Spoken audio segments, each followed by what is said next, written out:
당신을 향한 하나님의 뜻에 대해 정말로 알고 싶습니까? 하나님의 뜻을 구할 때 한 가지 조심할 것이 있습니다. 그것은 지나친 운명론에 빠지는 것입니다. 중보기도 부탁을 받거나 신앙 상담을 할 때 느끼는 것이 있었습니다.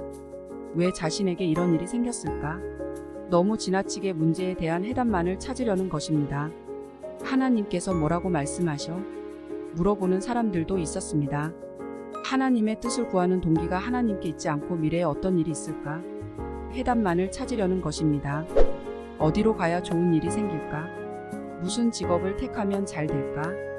편하고 고생하지 않고 잘 살기만을 바라는 마음으로 하나님의 뜻을 구하는 일을 정말 조심해야 합니다. 이처럼 미래에 되어질 일만 알려 하는 태도는 점을 치는 것과 같습니다. 만약 1년 뒤에 좋은 일이 있을 거라고 했다면 1년 내내 우리는 자만하고 게으르고 타락할 것입니다. 반대로 1년 뒤에 안 좋은 일이 있다고 한다면 살아갈 낙이 없다고 할 것입니다.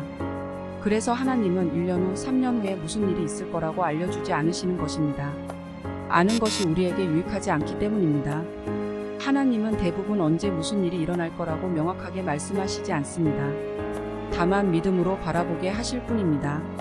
하나님의 뜻은 우리가 고생과 어려움은 피하고 편안하고 풍족한 삶을 사는 것이라 속단하지 마시기 바랍니다. 그렇게 생각하니까 하나님의 인도하심을 분별하지 못하는 것입니다. 당신을 향한 하나님의 뜻이 고생하는 길일 수 있습니다.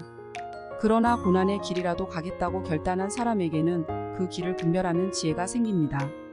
중요한 것은 하나님의 뜻대로 사는 자에게 하나님은 반드시 함께 하시고 계속 이길 힘을 주신다는 것입니다. 앞으로 다가올 미래만 걱정하지 말고 지금 이 순간 하나님의 뜻에 완전한 순종을 하라는 것입니다.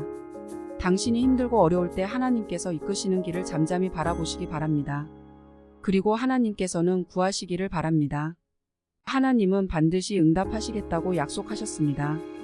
하나님의 인도하심을 구하라. 이 책을 통해 하나님을 바라보는 것이 무엇인지를 깨닫게 되었습니다. 묵묵히 하나님을 바라보시며 하나님이 열어주시는 그 길을 가시기를 바랍니다.